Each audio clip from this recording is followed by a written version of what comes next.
katanya dalam hadis disebut orang di surga itu di dalam bisa menengok keluar, di luar bisa menengok ke dalam. Agak-agaknya nanti kita di surga begitu. Yang di luar bisa nengok dalam, yang luar bisa nengok keluar. Cuman karena kaca ini bukan kaca surga, jadi agak-agak gelap sedikit. Tapi nikmat surga itu mala a'yunun ra'at a'dadtu li'ibadiyas salihin. Aku siapkan, kata Allah, untuk hamba-hambaku yang saleh. Mala a'yunun ra'at, belum pernah ditengok mata. Wala udhunun sami'at, belum pernah didengar telinga. Wala khatara ala qalbi bashar, belum pernah didengar oleh hati, belum pernah dipandang mata, belum pernah terlintas dan terbetik di pikiran manusia. Itulah surga. Kalau pernah kau bayangkan, kau pikirkan, bukan surga, karena dia adalah kejutan yang akan diberikan Allah pada orang yang beriman. Mudah-mudahan kita mendapatkannya. Berat Pak Ustaz, mau masuk surga bangunnya harus jam 4. Ya, yang namanya berat itu tentulah balasannya sesuai. Surga kalau ringan tentu ceret, kipas angin. Ini berat, tapi bagi orang yang sudah terbiasa, kata orang Melayu, alah bisa karena biasa. Dibiasakan bangun. Kamu bangun jam berapa? Jam 4. Bagus. Jam 4 bangun, azan subuh 4.38. Masih bisa saya tahajud kalau jam 4 Pak Ustaz. Sebelum azan subuh berkumandang masih bisa tahajud. Sama seperti pepatah anak muda, sebelum janur kuning melintang masih milik bersama, kalau tidak dipinang orang. Karena kalau sudah dipinang tak boleh, kata Nabi sallallahu alaihi wasallam, la yahillu li muslimin ay yakhtiba fawqa khitbati akhih. Tak boleh meminang anak gadis yang sudah dipinang orang lain. Bapak-bapak yang anak gadisnya sudah dipinang, datang anak muda lain meminang, lalu kau robah gara-gara mahalnya lebih tinggi, tak boleh. Pak, saya mau minang anak bapak, sudah dipinang orang. Berapa dia kemarin ngasih DP? Emang mobil. Oleh sebab itu, maka sebelum azan subuh berkumandang, jam berapapun bangun, sempatkanlah bertahajud. Berjumpalah ulama tasawuf dengan ulama fikih. Apa beda ulama tasawuf dengan ulama fikih? Ulama fikih bercerita tentang zakat, puasa, haji, rukun, syarat, haram, makruh, mubah, sunat, sunat muakkad. Sedangkan ulama tasawuf bercerita tentang masalah hati, hasad, dengki, riya, sum'ah. Bagaimana obatnya? Ridha, tawakal, qanaah, rendah hati, tawadhu, zikir, taubat, tahalli, tajalli. Ulama tasawuf biasanya tak populer, tak masyhur. Ulama fikih hebat, pengajian ramai. Lalu kemudian meninggallah ulama tasawuf. Ulama fikih yang hebat meninggal, mati. Ulama tasawuf masih lagi hidup, dipanjangkan Allah umur. Bermimpi malam itu berjumpa dengan ulama fikih yang populer, yang masyhur, yang banyak jamaah. Wahai ulama fikih, ya, dulu engkau pernah menjabat sebagai mufti hebat, banyak murid, banyak jamaah, betul. Apa yang kau temukan di akhirat? Apa yang kau lihat setelah menghadap Allah? Lalu ulama fikih itu mengambil debu, diletakkannya di tapak tangan, dihembusnya. Begitulah kepopuleran jamaah harum semerbak nama, tak berkesan apa-apa. Yang tinggal hanya 2 rakaat di tengah malam, usolli sunnat tahajud raka'ataini lillahi ta'ala. Allahu Akbar. Ustaz sedang menyindir siapa? Menyindir diri saya sendiri. Hai Abdul Somad, follower itu tak bisa menolong di hadapan Allah. Hai Abdul Somad, viewer tak dapat membantu di hadapan Allah. Maka bangkit bangun di tengah malam. Wa minal laili, dan dari sebagian malam. Fatahajjad, tahajjad, lawan tidurmu, lawan kantukmu, bangun dan bangkit tengah malam. Beli jam waker, pulang dari sini singgah ke toko jam, beli. Pak, ada jam. Jam yang model apa? Yang kira-kira 10 menit tak bangun bisa menyipak. Bangun kita bangkit.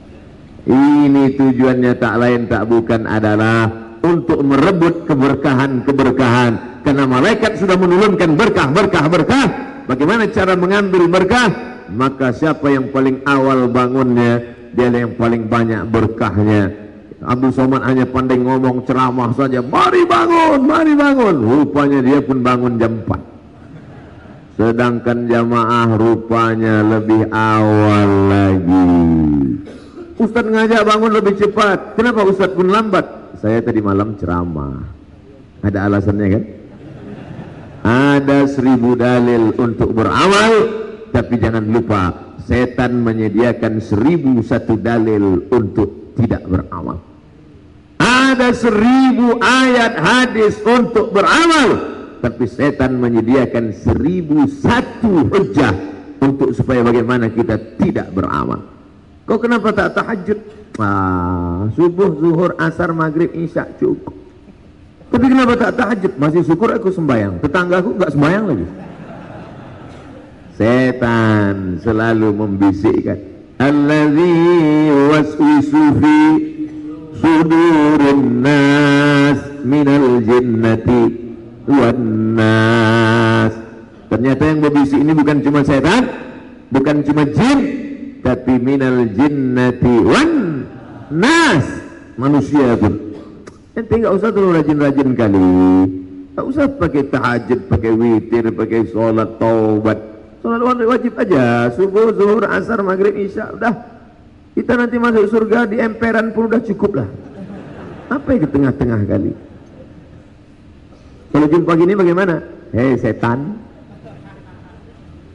cukuplah kita mengajak orang berbuat baik. Kalau tak bisa untuk mengajak orang buat baik, jangan menghalangi orang buat baik. Betul? Oleh sebab itu maka selalu ada niat. Maka niat, azam, tekad kuat. Di bulan Muharram ini memang betul-betul hijrah. Hijrah dari apa? Hijrah dari maksiat kepada taat. Hijrah dari apa? Hijrah yang selama ini solat wajib saja, mulailah hijrah kepada melaksanakan solat sunnat. Mandi dulu. Paling bagus mandi malam. Tujuannya untuk apa? Terapi sehat. Tapi katanya Pak Ustadz, mandi malam itu nanti kena penyakit rematik, sakit tulang. Itu kalau malamnya habis maghrib. Bahkan ada sebagian orang habis maghrib mandi kulitnya biru-biru, dicubit setan. Tapi kalau mandinya sudah lewat jam 1 malam, itu justru terapi kesehatan bagus, segar, air dingin. Jam 1, jam 2, jam 3, jam 4 sampai menjelang subuh, bagus. Dan manfaatnya lagi, innal malaikata tata'adza, sesungguhnya malaikat tersakiti dengan bau. Makanya kata Nabi, man akala basalan au thawman falyatazil masjidana hadza. Siapa yang makan bawang merah, makan bawang putih, jangan dekat-dekat masjid kami. Kenapa? Karena malaikat tersakiti dengan bau bawang itu. Habis makan bawang merah, bawang putih, masuk masjid, wabid nas, malikin nas. Kawan di sebelah sholat, Allahu Akbar, nampaknya bawang. Oleh sebab itu maka tadi sebelum sholat sunat qabliyah, saya sholat sunat qabliyah, usolli sunnatas subuhi rak'ataini qabliyatan. Mau usolli, saya tengok Habib di sebelah naik ke atas, sebelum angkat tangan beliau ambil siwak. Sunnah. Laula an asyqa ala ummati, kalaulah tidak memberatkan bagi umatku, la amartuhum bisiwak, kusuruh mereka bersiwak inda kulli salah. Setiap mau salat siwak, setiap mau salat siwak. Saya salat di Masjid Indragiri Hilir. Setiap saya ke masjid itu, kebetulan dari Dewan Juri Musabaqah Tilawatil Quran. Apa kata imamnya? Luruskan shaf, luruskan shaf. Sekarang barulah ditulis di baliho, ajak anak anda gosok gigi 3 kali sehari. Makan pagi, makan siang, makan malam. 14 abad yang lalu Sayyidina wa Maulana wa Syafi'ina Muhammad sallallahu alaihi wasallam sudah mengajarkan tidak pakai baleho, karena waktu itu belum ada digital printing. Sudah mengajarkan kami umatnya, setiap mau sholat bersiwak, gosok gigi. Maka gigi yang paling bersih di dunia adalah gigi umat. Kenapa ragu? Berarti tak gosok gigi. Gigi paling bersih adalah umat Rasulullah sallallahu alaihi wasallam. Bangga kita. Ketika zaman itu umat primitif, tidak mengenal air, tidak tahu bersuci. Seandainya Nabi Muhammad SAW itu tinggal di tepi sungai Gangga, atau Nabi Muhammad itu tinggalnya di tepi sungai Nil, tidak heran karena banyak air. Tapi dia tinggal di kota Makkah Al-Mukarramah. Belum pernah saya tengok sungai di Makkah. Tapi yang diajarkannya mau sholat, wudhu pakai air. Maaf cakap, mandi wajib pakai air, mandi hari Jumat sunat pakai air, di tempat yang tak ada air. Menunjukkan agama Islam bukan agama budaya, bukan agama yang dilahirkan oleh pikiran, tapi dari mana? Tanzilal azizir rahim, turun dari Allah subhanahu wa ta'ala. Ini memperkuat keyakinan keimanan kita. Kenapa mesti pakai kayu siwak? Ada orang mengatakan pakai kayu siwak karena ujungnya ada sabut-sabutnya. Kalau ujungnya pakai sabut, lebih banyak lagi sabutnya, sabut kelapa. Oh, karena di Makkah tak ada pokok kelapa, pakai rotan. Kenapa mesti pakai kayu siwak? Setelah diteliti, rupanya di dalam kayu siwak itu ada manfaat-manfaat lebih dari 100. Menghilangkan bau mulut, menghilangkan ulat gigi. Ulat-ulat gigi itu tak nampak, dia masuk ke gigi. Dan salah satu yang ditakuti ulat gigi adalah kayu siwak. Makanya yang ada giginya sakit, nah, tunjukkan kayu.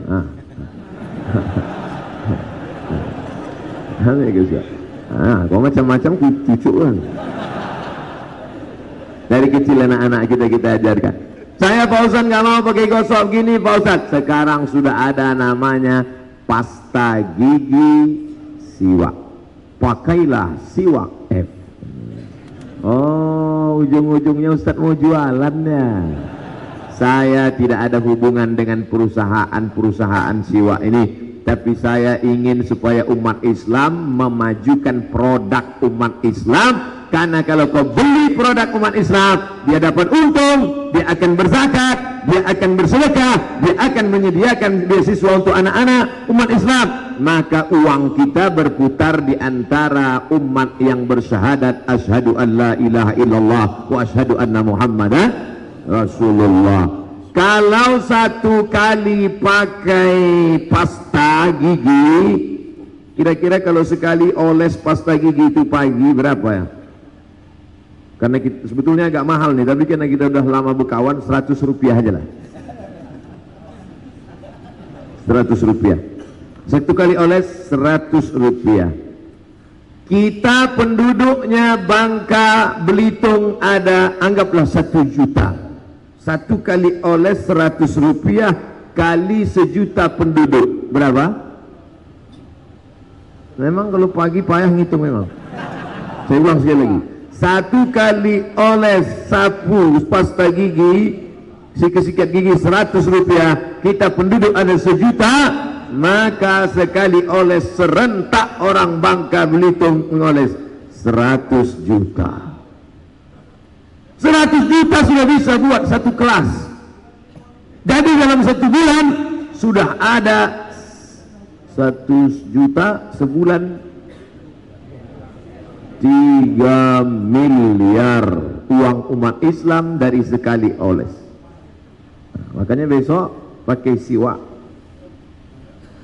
maka uang beredar di antara umat Islam. 3M itu kalau dibelikan cincau, masukkan ke kolam renang kita ramai-ramai. Menyelam sambil minum cincau lah. Orang minum air. Saudara yang dimuliakan Allah SWT, jangan bayangkan sekarang menetes air liur. Saudara yang dimuliakan Allah Subhanahu wa ta'ala, maka kita ikuti sunnah tahajud malam. Nabi tidak pernah meninggalkan tahajud. Hadis riwayat Sayyidatuna Aisyah radhiyallahu anha, Nabi tak pernah meninggalkan tahajud. Satu riwayat menyebut 11 rakaat, satu riwayat menyebut 13 rakaat. Tidak ada ikhtilaf. Yang mengatakan 11 rakaat, 8 rakaat tahajud, 3 rakaat witir. Yang mengatakan 13 rakaat, 8 rakaat tahajud, 3 witir dimasukkannya qabliyah subuh, karena qabliyah subuh itu juga masuk dari bagian salat malam, maka qabliyah subuh itu utama. Raka'atul fajri 2 rakaat qabliyah subuh khairan minad dunya wa ma fiha, lebih baik daripada dunia dan seisinya. Bagaimana tahajud malam Nabi? Karena Rasulullah SAW yaqumu minal laili, Nabi kalau salat malam hatta tatafattar qadamahu, sampai bengkak kakinya. Nabi itu kalau salat malam bengkak kakinya. Saya semalam begitu sampai di Bangka Tengah, saya tengok kaki saya bengkak. Rupanya lama naik pesawat dari Pekanbaru ke Cengkareng, Jakarta, transit dari Jakarta ke Pangkal Pinang, naik mobil, turun darah ke bawah. Kalau di akhirat nanti ditanya, hai Abu Somad, pernahkah kakimu bengkak? Pernah ya Allah. Tahajud tidak. Kenapa kaki Nabi bengkak? Karena tegaknya lama. Kenapa tegaknya lama? Karena ayatnya panjang. Kenapa ayatnya panjang? Saya pun tak tahu. Ya Rasulullah, lima fa'alta hadza? Kenapa kau buat salat panjang lama macam ini? Qad ghafarallahu laka ma taqaddama min dzambika wa ma ta'akhkhar. Dosamu yang lalu sudah diampunkan Allah, yang akan datang sudah diampunkan Allah. Untuk apa lagi kau salat begitu lama? Ayatnya begitu panjang. Kata Aisyah, istri Nabi, ibu kita, Ummul Mukminin, apa jawab Nabi sallallahu alaihi wasallam? Afala akuna 'abdan syakura, aku ingin menjadi hamba Allah yang bersyukur. Harus betul hurufnya, bukan bercukur. Marilah kita bersyukur. Habis bersyukur. Bersyukur ternyata tak cukup angkat tangan Allahu Akbar. Apalagi sekarang banyak orang menyangka sudah cukup bersyukur dengan nyanyi. Alhamdulillah wa syukrulillah. Ustadz nyindir penyanyi Opik ya? Enggak, saya dapat kabar katanya dia sedang datang ini. Mudah-mudahan kedatangan para ulama, kedatangan pekerja seni, kedatangan seni-seni Islami itu bukan menjauhkan kita dari agama Allah, tapi justru meramaikan, mensiarkan, membangkitkan semangat. Tapi setelah mereka pulang, ustadznya pulang, penyanyinya pulang, maka tetap kita ngaji kepada majelis-majelis guru-guru kita yang sudah saya sebutkan tadi, alumni dari Yawan, dari Ahqaf, dari Tarim, dari Hadramaut, dari Al-Azhar, dari Barabai, dari Gontor, semua kita ramaikan majelis-majelis ilmu insyaallah. Amin.